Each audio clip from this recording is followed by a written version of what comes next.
Adelante, Diego. No más preguntas.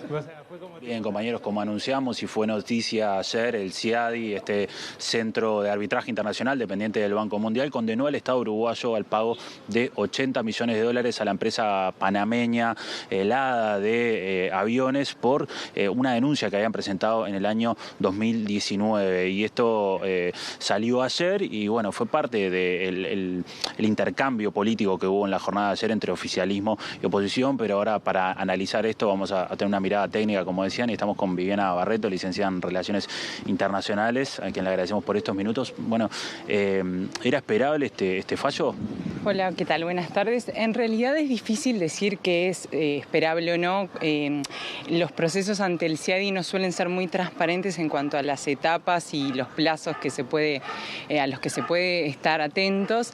Entonces sorprendió a todo el mundo el fallo en este momento. Lo que sí es cierto es que el CIADI es un centro, como tú bien decías, vinculado al Banco Mundial y tiene un sesgo pro-inversionista muy claro. De hecho, el CIADI se conforma en un momento en donde los estados firman en masa tratados bilaterales de protección de inversiones. Diríamos que es en los 80 y muy fuertemente en los 90 donde más se firman esos tratados, y es en donde las empresas de alguna manera ganan la discusión internacional sobre que requieren este tipo de tratados para proteger sus negocios, y este tipo de centros, digamos, como tribunal de alzada que pueden actuar sobre los estados como una garantía de reaseguro frente a decisiones estatales.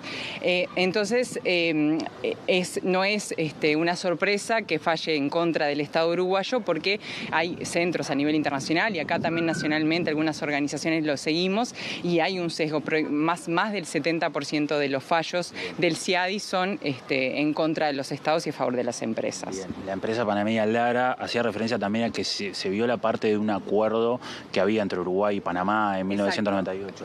Esta empresa es como una especie de empresa medio fantasma, de esas que se alojan en Panamá, y por tener una sede en Panamá se acoge al Tratado Bilateral de Inversiones que tiene el CIADI como un centro de arreglo de disputas.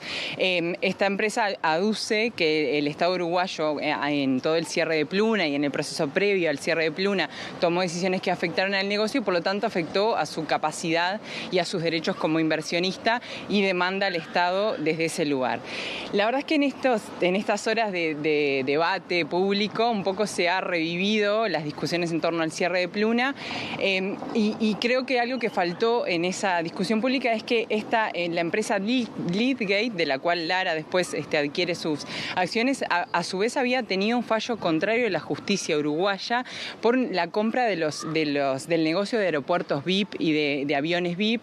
Entonces es una empresa que tenía un fallo previo negativo por decisiones empresariales que acude a un tribunal externo, digamos, internacional, y acusa al Estado por otras decisiones estatales, en ese caso el Estado uruguayo haciendo uso de su soberanía, y logra un fallo favorable, ¿no?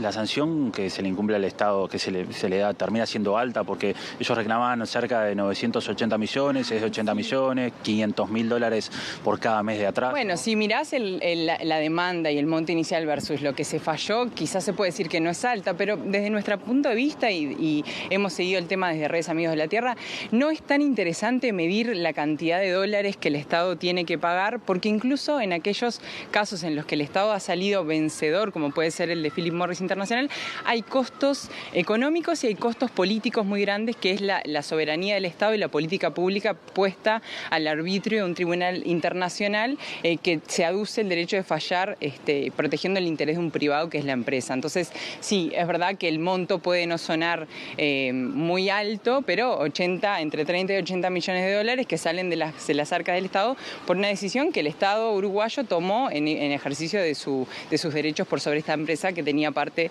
de capital estatal. Entonces, creo que lo más interesante que en algo se esbozó en la discusión pública es discutir la estructura internacional, y esto que los estados aparentemente se ven impelidos a firmar estos acuerdos que ponen en juego su soberanía nacional ante tribunales internacionales. En este caso es es un tema de negocios, pero pasó en el caso de la política pública en contra del tabaco, y en América Latina, que es la región del mundo más demandada por empresas transnacionales ante tribunales internacionales, la mayor parte de los casos son por políticas públicas vinculadas al uso soberano sobre recursos o bienes naturales. Entonces, hay una discusión que es estructural y que tiene que ver con la soberanía, y claro que Uruguay como un Estado nacional no tiene muchas respuestas, pero quizás en la discusión latinoamericana sobre cómo protegemos nuestra soberanía puede ser algo interesante a conversar. Gracias, Viviana. A ustedes. Volvemos.